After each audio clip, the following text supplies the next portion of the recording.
Hi, I'm Coulter Reed, your productivity coach, and today I'm going to be addressing a common question: where should I be spending my time? Now, the question might not be exactly what you expect it to be, but that's okay because the answer might not be what you're expecting either. So let's take a look. When Dwight Eisenhower, it was the 34th president of the United States. Um, Somebody asked him a question about how he planned and prioritize things because now that he was in the White House, chief executive, very busy, stressful job as you can imagine, and he recounted an observation that he had made when he was the supreme commander of Allied forces in Europe during World War II. And the thing that he noticed there was that the work that we do tends to fall into one of two buckets. Either it's important but not urgent, or it's urgent and not important.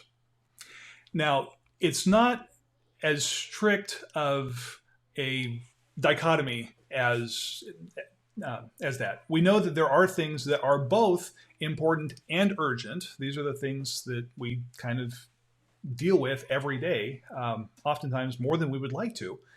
And there are also things that are neither one of those. In fact, there's a lot of stuff that we do. There's a lot of stuff that we do and then we get after ourselves for having done because it wasn't important. We shouldn't have been working on it, but we did for some reason. Now, the way that we tend to think of these things, because it can be a little difficult to conceptualize sometimes. The way that we tend to think about these things is we take these classifications that Eisenhower observed: important, not important, urgent, not urgent, and we put it into a 2x2 matrix because 2x2 matrices are awesome. Okay, and presented like this, it's easier to wrap our heads around. Tasks are either urgent or not urgent, and at the same time, they're either important or not important. We tend to conventionally, we tend to speak of these using the numbers that Stephen R. Covey assigned to them. I don't remember off the top of my head if this is in Seven Habits or not. It is in the Green Book. First things first. He does talk about the quadrants there. I think it's in Seven Habits too. And so quadrant one is the quadrant of crises. This is where we've put off dealing with something so far that now things have gotten out of hand and we're having to scramble at the last minute, and we're flying by the seat of our pants, and frankly we're afraid that we're going to come flying out at any moment.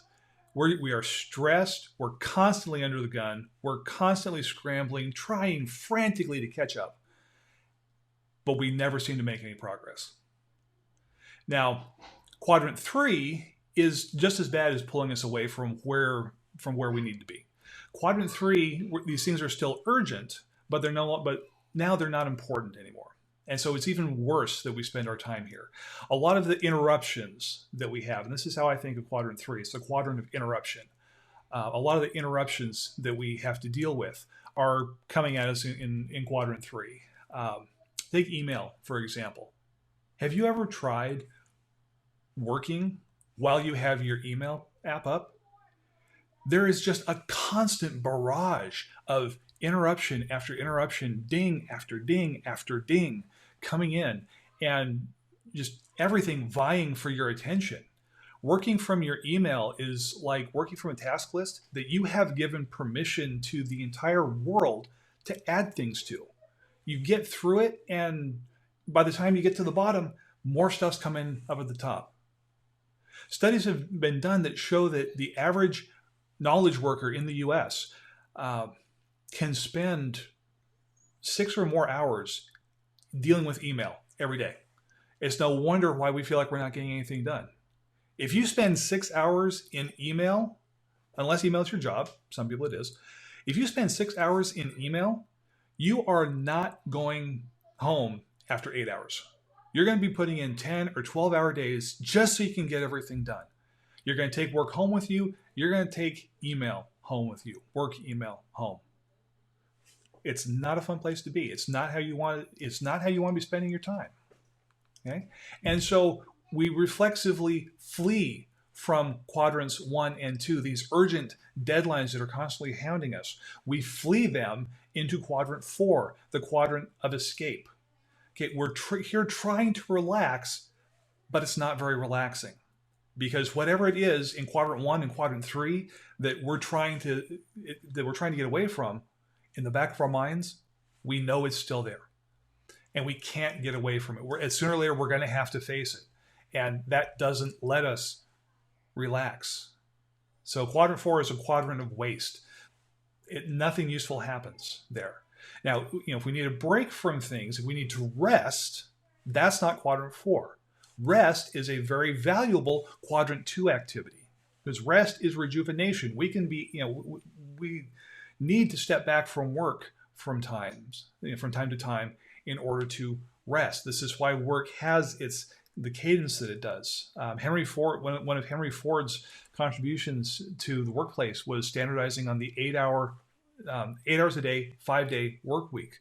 Those were both new concepts that nobody else was trying. They were radical ideas. People said that Ford Motor Company was going to fail because people weren't working enough. There was no way a company could survive with its employees only working 8 hours a day and giving them 2 days off on the weekend.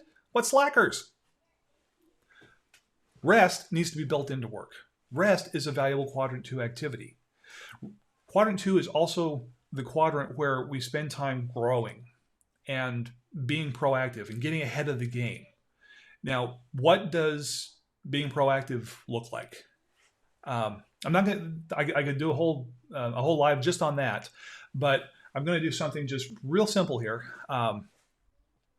There was a farmer who needed to hire a farmhand, and he advertised, got a couple of applicants, and one of the young men that came in, he asked him, "Okay, well, now, why are you qualified? Why should I hire you?" And the young man answered him, "Well, sir, I can sleep through the storms." And the farmer wasn't quite sure what to think of that response, but he liked the guy, he seemed qualified, and so he hired him. A couple weeks later, the farmer and his wife woke up at 2 a.m. to the sound of a large storm raging outside the farmhouse, and they got up and they checked on the farmhand, and he was sound asleep in bed.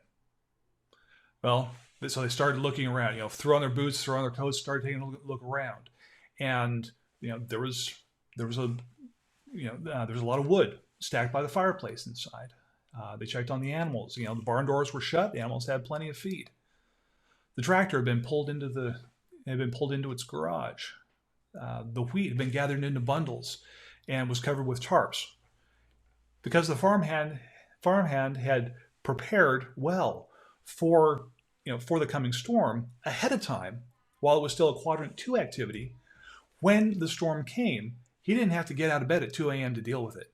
He was able to sleep through the storm. Okay, and in a nutshell, that's what quadrant 2 is about. That's what being proactive is about. Now, a lot of the times when I first discuss this concept with people, and I ask them, so which quadrant do we want to be operating in? And a lot of people instinctively say, oh, we want to be in quadrant 1, dealing with urgent and important things. And while it is true that we need to spend our time in quadrant 1, that's not where we want to be spending our time. We want to spend our time in quadrant 2. We don't want to be, when fires come up, we need to put them out. There's no doubt about that. But wouldn't it be better if we could keep the fires from ever starting in the first place? That's the best way to put out a fire. Never let it start.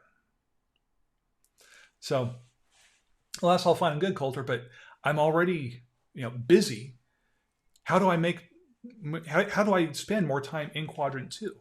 Well, the first place that we look for time to reclaim is quadrant 4. We remove, stop hiding in quadrant 4. Quadrant 1 and quadrant 3 are there. You've got to deal with them. There are things that you have to do. Just face it. Deal with those things. Get them done. Stop hiding from it. When you need to rest, rest. but don't waste time hiding in quadrant 4. Then deal with quadrant 3. If it's not important, why are you spending time doing it? Just find ways to eliminate it. Maybe you can assign it to somebody else, or if nothing else, close your email app while you're working. Have set times where you check your email, but other than that, do what you can to contain and isolate those distractions so that you can deal with those inputs on your time, on your schedule, and not whenever the email comes in. Now, quadrant 1, that's the interesting one to deal with, because quadrant 1 is always going to happen. Life happens. You're going to have to get up at 2 a.m. and deal with things. Ask any parent. 2 a.m. happens. But the question you need to ask yourself, as you're putting out a fire in quadrant 1, the question you need to ask yourself is, what do I need to do in quadrant 2 in order to make, so that I never have to put out this fire in quadrant 1 ever again? Don't just fix the problem. Fix the problem once and for all so that it's not a problem anymore. And then gradually you will spend less and less time getting pulled into quadrant 1. You will spend less time being distracted by things that are in quadrant 3. You will feel less of a need to spend time hiding in quadrant 4, and you're going to be left with quadrant 2. And that's what I try to do. That's what I try to help people work with, is getting out of quadrant 1, especially, so that they can spend more time in quadrant 2, working on the things that they want to work on and spending time with the people that mean the most to them.